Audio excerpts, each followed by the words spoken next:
Welcome to Eternal Paradigm. Together, we're uncovering human experience by exploring physical, mental, emotional, and spiritual stories. With me, your host, Urmi Raval. Hello, welcome to this episode of Eternal Paradigm. I hope you're enjoying your journey to find you. I just want to share with you, it's a little bit of a celebration because for series 1 of Eternal Paradigm, we have hit 30 episodes. Yes, this is episode 31. There we go.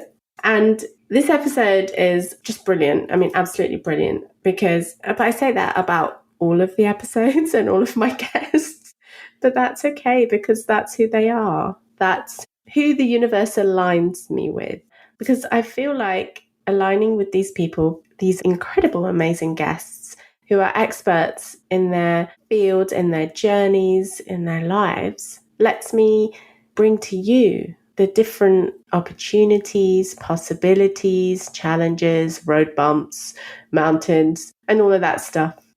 And also how they've navigated their way through all of that.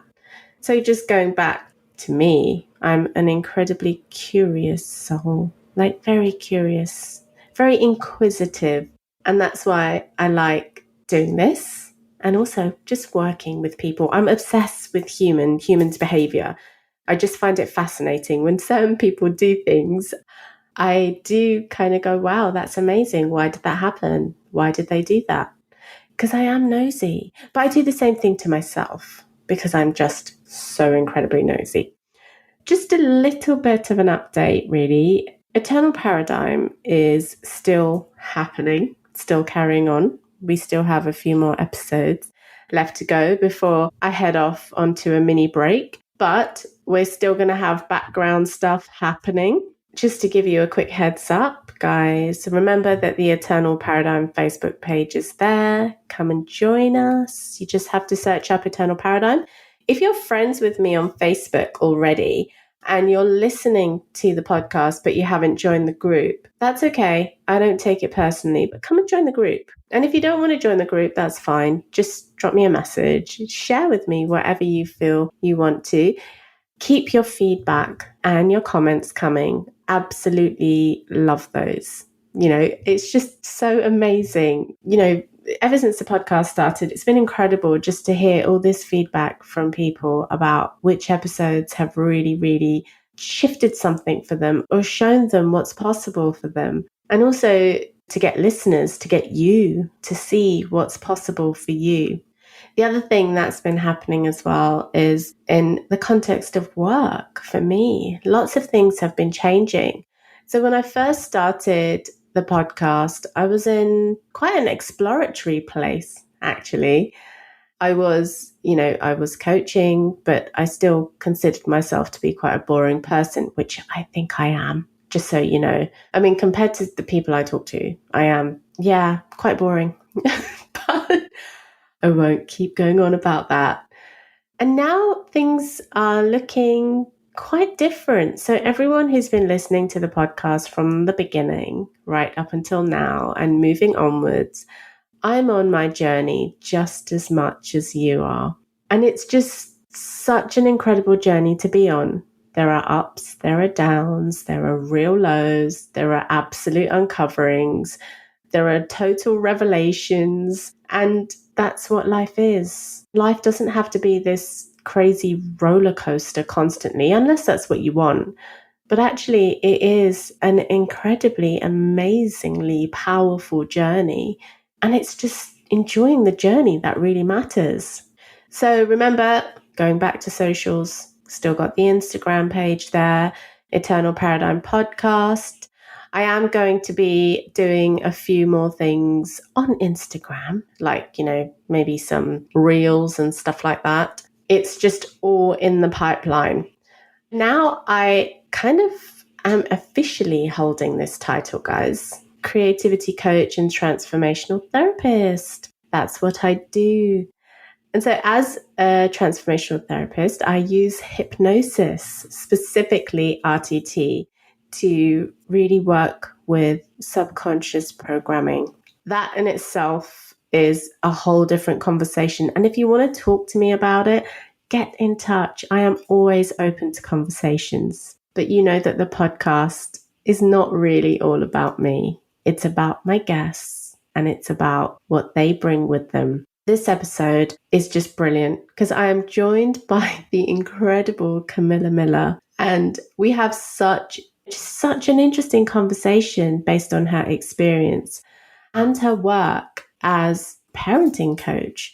Camilla really goes into her story about what happened, what opened up to her, what she realized, and then moving on from there, it's the possibilities that opened up for her.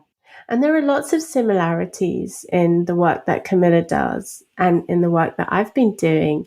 It really shows when I'm listening to her how when we grow up as adults and we grow up physically, but we're still operating as the children that we were. So just a quick reminder, I have got an inner child exploration coming up over the summer. More details to that will follow.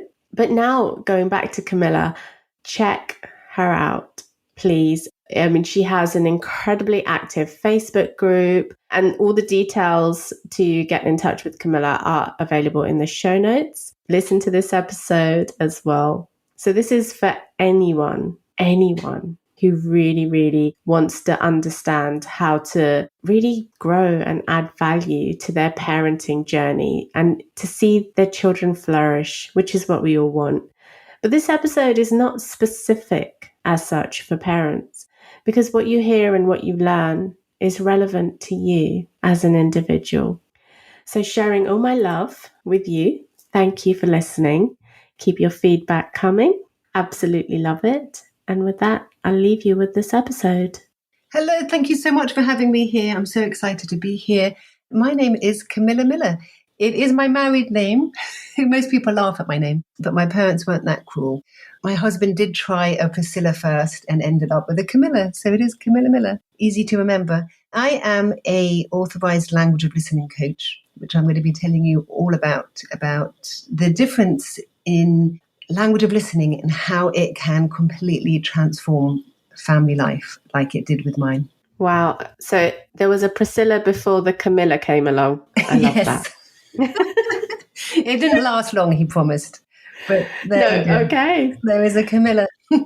Yeah, that's genius. So tell us more about, well, firstly, the language of listening, what it is, how it came about, and how it showed up in your life.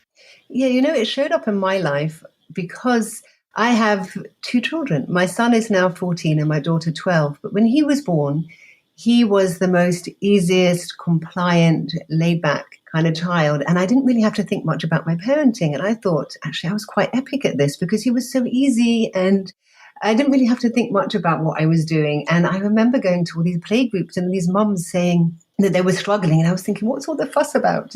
He was so easy. And it was only when my daughter was born that things started to change. And she was one of these 0 to 60 kind of kids, I like to call them, the ones that go, that take over family life, and the loud ones and the tantrums.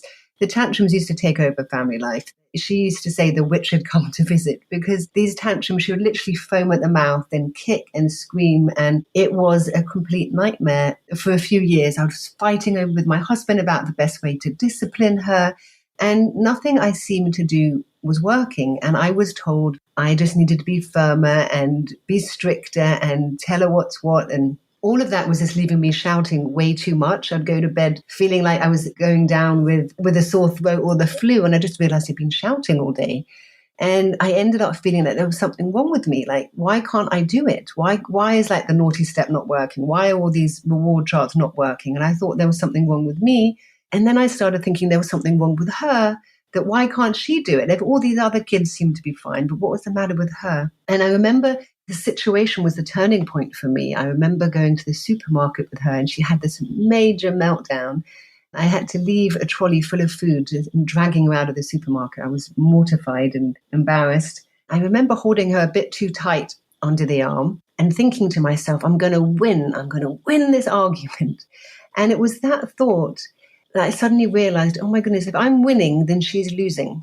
And no wonder we're stuck in this power struggle. And why am I struggling and trying to power over my gorgeous 4-year-old daughter? None of that worked. And that's when I started looking for answers. I knew there had to be another way. I knew that it wasn't that I was bad or there was something wrong with her. I knew that it was just the tools I was using wasn't working. And I found language of listening. On the internet, I was Googling one night. I was up all night fretting about it, as we do. And I came across this amazing training. It took me 2 years to train. So I'm now the only authorised language of listening coach in the UK. But really, it answered all my questions. It answered what I was looking for, that I wanted to still remain in charge, but I wanted to also bring out my children's greatness. And everything just fell into place. It just started working. It's like a little bit of parenting magic. Oh gosh, there's so much in that story. There's two things that I'd like to circle back to, really. One is the reward chart, and the second thing is the naughty step. Actually, no, there's so much more. There's the shouting, then there's the winning and losing, and the comparison to other children. Yes. There's so much there because, if that's what we're getting as children and that's what we're expecting as adults, no matter we're so unhappy and so unfulfilled. Yes, because it's this idea that we need to control another human. Do you know, I used to have this thought that if only my daughter would listen, I wouldn't have to shout. And she was most probably thinking that only if mommy didn't shout, I would listen. You see this funny cycle we put ourselves in. No wonder she didn't listen, because who would listen to someone who's shouting and mean? It's quite funny when we think about it.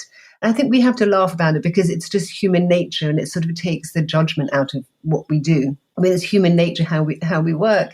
It's a funny cycle we get ourselves on, because if we think about it, we get frustrated, so we shout more. And then, of course, our kids are going to listen less. And then we think about going into the threats. And if you don't do as I say, then you're going to take away the iPad, or take away something. If you think about that as an adult, if someone took away my phone, I would be pretty livid, and I most probably wouldn't listen to that person or do as they say. Would you? If someone took your things away from you? No, definitely not. I'm just thinking about this morning, actually. The school run was interesting because my daughter refused to put her seatbelt on. She just didn't understand why I was fussing about it because I was driving anyway. It didn't matter if she had it on. And it's these things, right? Because as adults, we're kind of immediately looking at danger. No, this shouldn't happen. And to the child, there is no full understanding at that point, because in her eyes, she was just like, the seatbelt's an irritant. I don't need it. And you're driving and not focusing on me. So what are you talking about? And then I had to kind of work out how to explain to her why she needed to be wearing her seatbelt, the whole kind of why. And even then, it wasn't good enough for her. And I was like, okay, how do I explain this one without getting to that point of saying, right, fine, well, I'm not going to drop you off to school then, because that's what I really wanted to say. I know, yes. It's challenging, isn't it, as a parent? And that's what I love about language of listening, because it gives you this wonderful, simple 3-step coaching model where you actually understand why your child's behavior makes sense, why she's doing that, and how to get what you want in a way that actually works. And how old is your daughter? So the youngest is 4. 4, so she's 4, yes. Do you know what? Our children see the world so differently than we do. So differently. Like, they don't have logic and reasoning. She has no logic about why she needs to wear a seatbelt. They believe Father Christmas flies around the world delivering presents overnight. Like, they believe that's true. Yeah, then that's magic, right? It's magic. Because I want some of that. But so when we try and explain, actually we mean well, because we try and explain in that situation about why she has to wear a seatbelt and all the merits of wearing a seatbelt. She doesn't care. Yes. So that's the friction, because then she's coming back with counter reasons about why she doesn't need it in her logic. And you're getting more and frustrated because you're thinking, if you just understood why you have to wear a seatbelt, you would wear it. Yeah. Yes. But she doesn't care. So that's the cycle we find ourselves on. So in language of listening, we say, there's no logic, less reasons. I think we try and convince our children why our way is better rather than just holding the boundary. This is so true. When you say no logic, this is actually quite interesting because I was running a training session yesterday about this and how Western thinking and just generally parenting has become this logical model. Although I wasn't actually talking about parenting, I was talking about it in the context of work and thinking. We're programmed to be logical, right? Because that's how our brain likes to be, like organized, functioning. Yeah, because we're adults. We say logic in a way, I think, to convince the other person that we're right and they're wrong. Actually, we're both right. So if you just know that you're right, we don't have to justify ourselves. And this is a lot of the thing we do in parenting. And this is why I love language of listening, because it's not just a parenting model. It's actually just how humans work. And you can use it with your partner, with your in-laws at work. I've got clients who use it at work. And to get rid of the logic is just that you're both right. I think we grow up thinking there's only one way to do something. And that's why we go into this logic to convince the other person it's this right or wrong, rather than, of course, you don't want to wear your seatbelt, darling. You know, it's really annoying and you really don't want to wear it. And you have to wear a seatbelt in the car. So the child feels, of course, your child is still right for not wanting to wear the seatbelt. And you're right for wanting to wear it. So that's the boundary, rather than trying to convince your child to want to like it. Guess what? They don't have to want to like it. They might have to do it. But we all want to feel connected. We want to feel understood. And so when we say what you see, which is the first step in language of listening framework, is always to get on your child's side. Why does that behavior make sense? And when we connect with our child, without the logic, without the judgments and assumptions, we get into the moment. The child feels validated, they feel heard, the connection is met, and then they're primed to want to listen to us. And then we're primed to want to offer the guidance because we're not frustrated getting into an argument about who's right and who's wrong. Yeah. Right at the beginning, when you were talking about your story and when you first discovered the language of listening, you said it was the discovery of another way. And that's what is so interesting about it, because actually, really, it's not another way, because it's how it should be, to look at another person, to look at another child as a whole and complete human being, as opposed to having this right or wrong or winning and losing, good and bad type of judgment looming over it all. Yes, exactly. It is so simple when we move away from the judgment and the control, because control is always an illusion. We can never control another person. We might control a child in the moment. We can never get your child to do something. If we use control, it's always with resentment. It is always out of guilt or fear when we use control over a child. And that's not what we really want. We want to get the willing cooperation. I do believe that most of us, I know myself in the past, see parenting as very black and white. We see that there's only two options, is that my job is to control my children. My job is to teach my children and fix situations. And we react a lot of fear as parents. And if we think if we're not doing this, if we're not taking the iPad away or the consequences and all the other things that we're made to believe we need to do, then the only option is permissive, which is let the kids get away with it. I hear this a lot, like pick your battles. Like it is a win-lose paradigm. Because if we're controlling our child, we're winning and our child is losing. And if we're permissive, the child's winning and we're losing. Nowhere on that cycle works. And that's why it's exhausting, because permissive isn't good either. So language of listening is all about guiding your children to the behavior that you want, because you still want boundaries. This enables you to still hold firm with your boundaries. You are still in charge, but at the same time, it's all about bringing out your child's inner greatness. So they gain confidence in their abilities, they have a positive inner voice, and they base their decisions on who they believe they are, not on the fear of missing out on a play date or the fear of not getting the iPad. To raise children who know what they want, know how to get their needs met within your boundaries, and and they see the possibilities in life. And that's what I want. I think that's what we all want for our children. Yeah, absolutely. And why wouldn't you? You know, it's so interesting because I'm listening to everything you're saying, and this whole thing about the inner voice is so important, especially in the work that I do with my clients, because the inner voice is usually not even the voice of the person. It's that voice of primary caregivers that has been running the internal dialogue which is why a lot of adults have been feeling so unfulfilled and unsettled and, have this sense of feeling unworthy because everything has always operated from a control or lack mentality. It's true. I think there's a huge gap between what we think we're teaching our children, what we think we're doing. Because as parents, we mean well. Yeah, we mean well. We love our children. We want to see them be successful. Majority of us as parents, we love our children. We want to see them grow. But there's a huge gap between what we think we're doing and the messages our children take away. And the inner voices are, I'm not good enough, I can't do it, or I feel ignored, or I feel unworthy. Yeah, these are the messages that do start in childhood. I agree. Yeah, so much.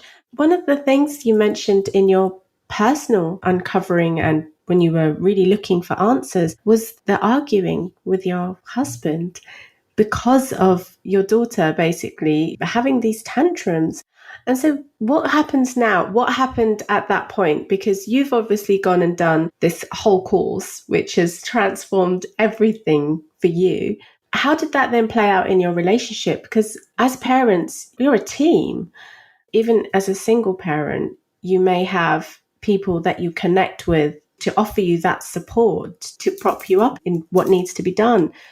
How did that work out for you? And what were the biggest insights and learnings when it came to your relationship at that point, or as you as a kind of a unit as parents? Yeah, I think it was actually seeing that me and my husband, we both wanted the same thing for our daughter. We both wanted to see her thrive and not have mega tantrums. She didn't want them either. For me, I think it's easy when we're battling with our partner or another family member is actually to see the greatness in that person. Of course, my husband wanted the best for our daughter. And I think most of us, as I was saying before about the paradigm of there's only strict or permissive, a lot of us, we parent in the way that we were raised. We go on autopilot. And if we think the only option is to come down strict and shout and control and punish, then that's the model we see. We don't see another way. When I work with parents as well, is to share with both parents that there's a way to get what you want as well as supporting the child. And coming alongside my husband and learning together, he also saw the success with it. Because I remember asking my daughter once when she was little, I said, how come you listen to me? And she said, because you get me, Mummy, you understand me.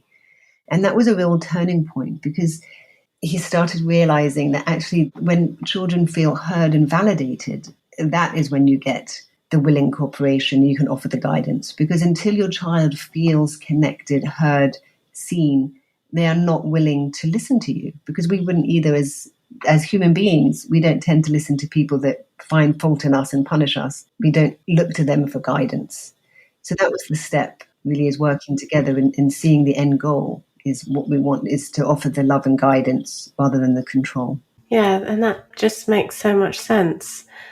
When you're working with parents, because you're working with parents all the time, what have been the biggest revelations and insights that parents have gained within their own parenting from working with you?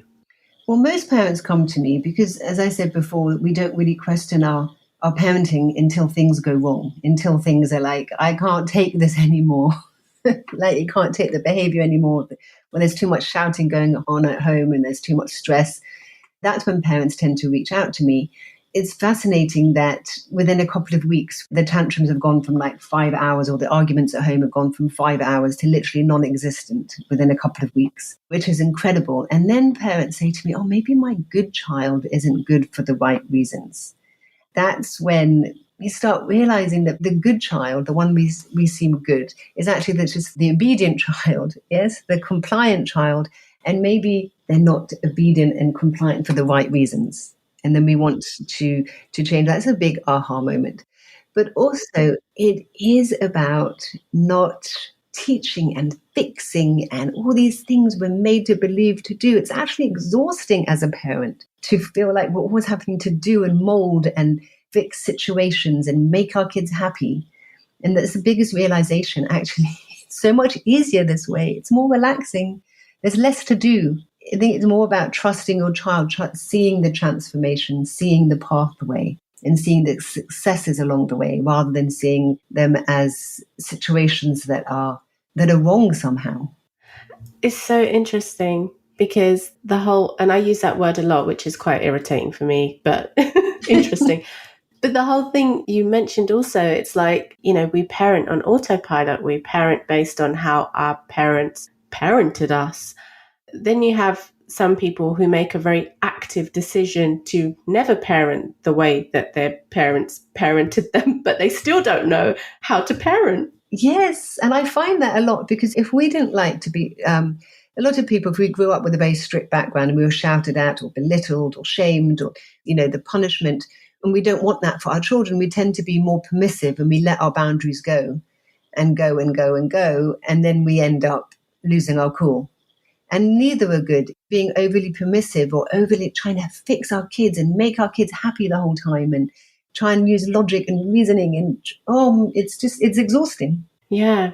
Logic, reason, scare tactics, taking this away. Or my favorite one, actually, my daughter pointed this out to me. She said, Mum, you know what? Lately, you've stopped telling me what it was like when you were a kid, which is really nice. And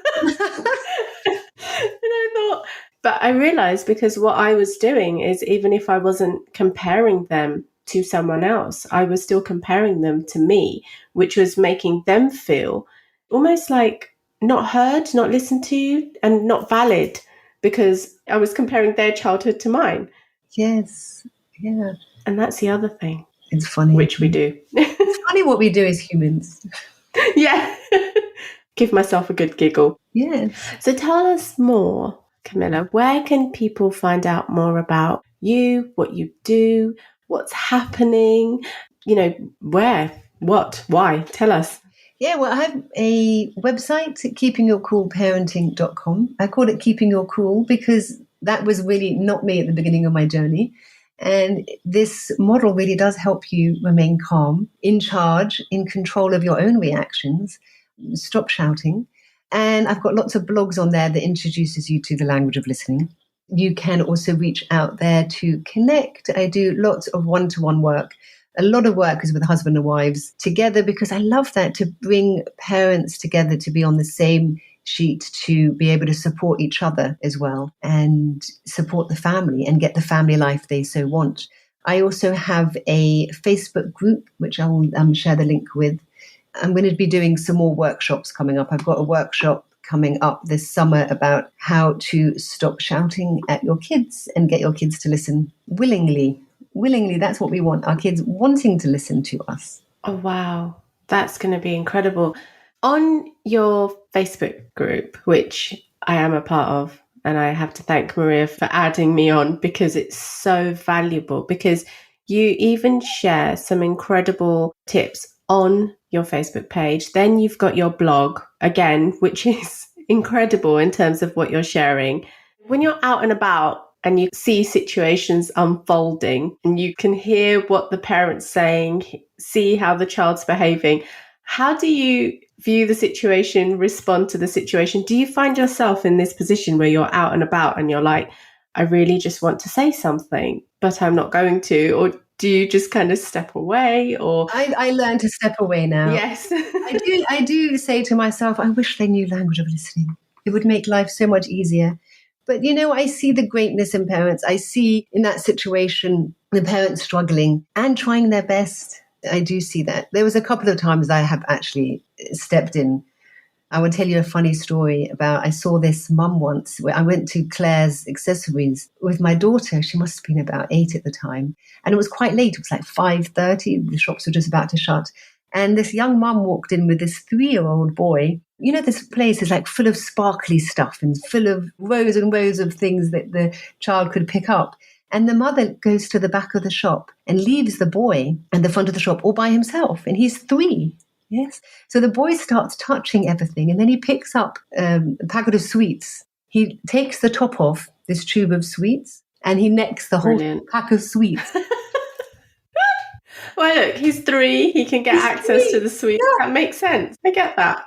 And she's left him there. So me and the shop assistant were all like looking. And so she comes and pays for something. And this little boy is like still got a mouthful of food, trying to swallow it. And she noticed that he's eating, obviously, and starts telling him off. and shouting at him.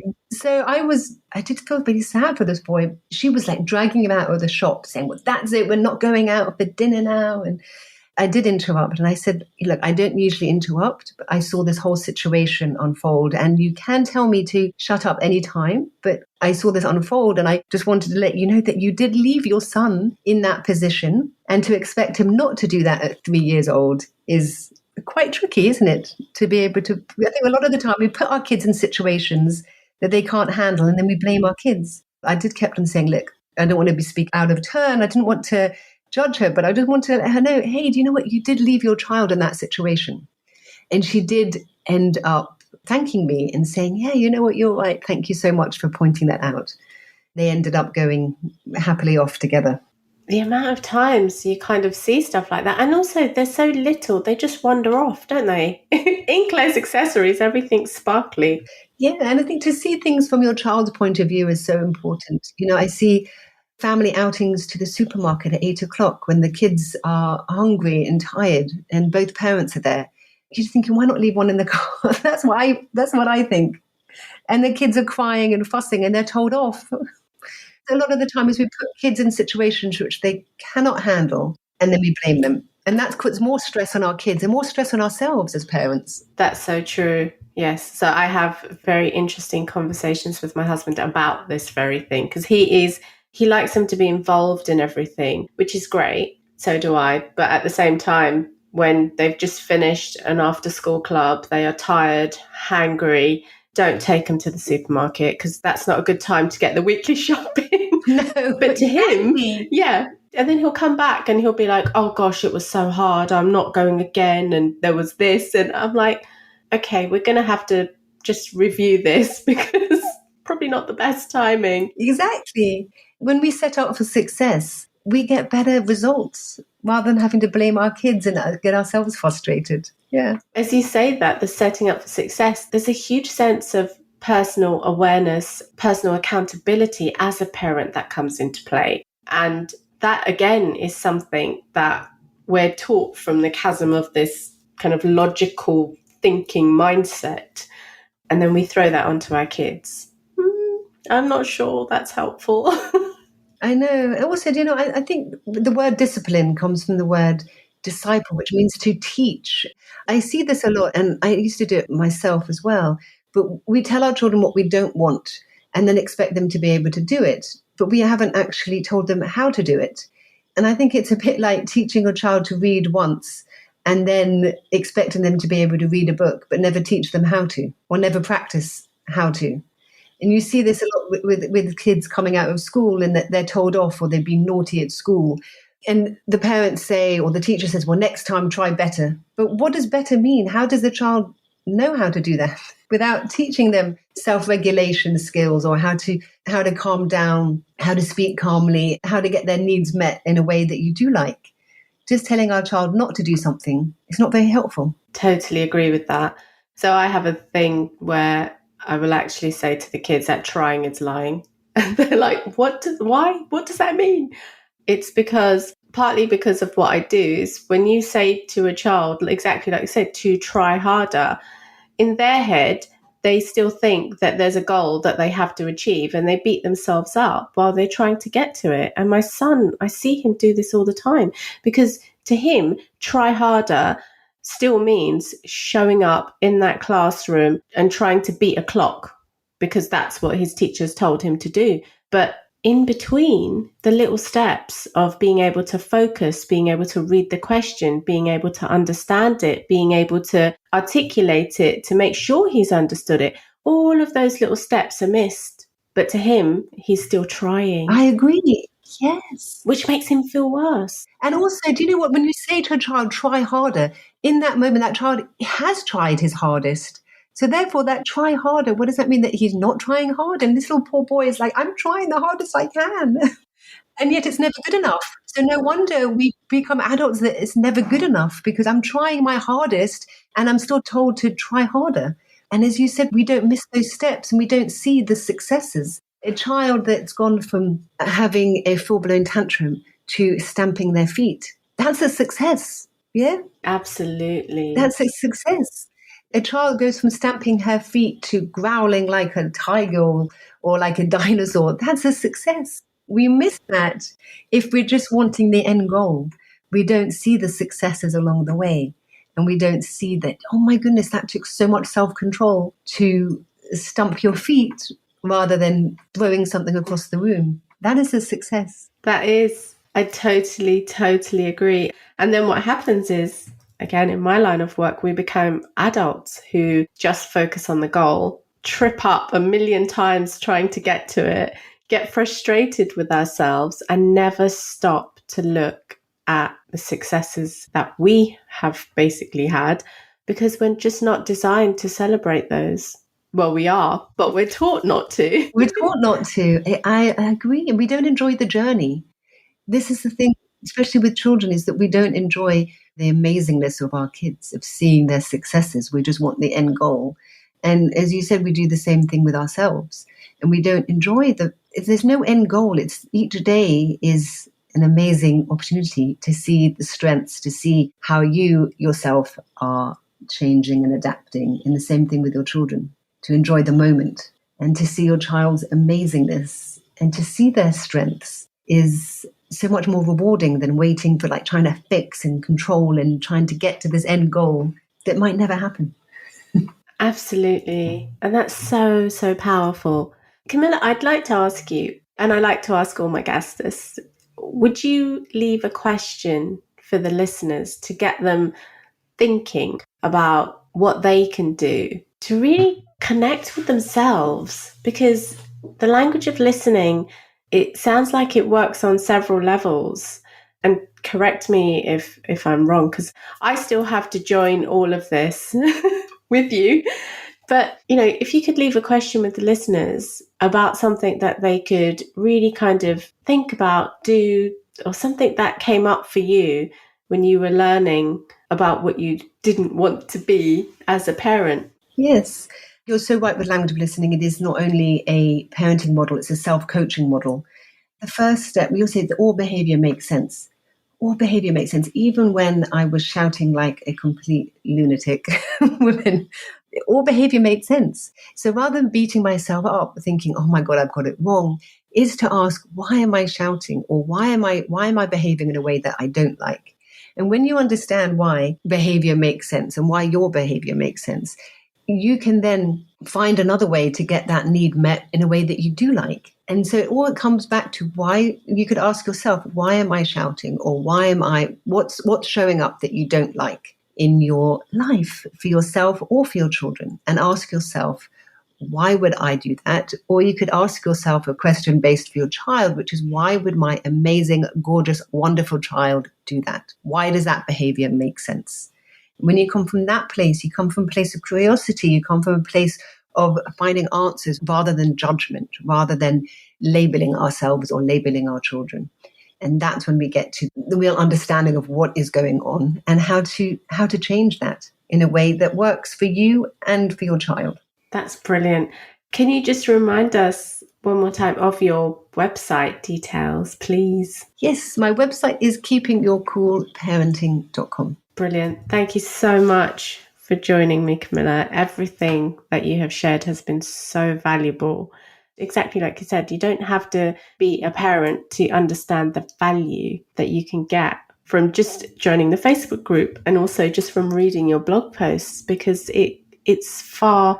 You said people, you're working with are using this in the workplace. It's probably the best place it could be used, in the workplace. Yes. And imagine raising adults who know this, raising adults who see the world in this way, raising adults that can communicate in this way. This will change the workplace. This will change society because they base their decisions on their greatness and see the world in this way. I hope you enjoyed that. Thank you for joining me for this episode of Eternal Paradigm. Join me next time.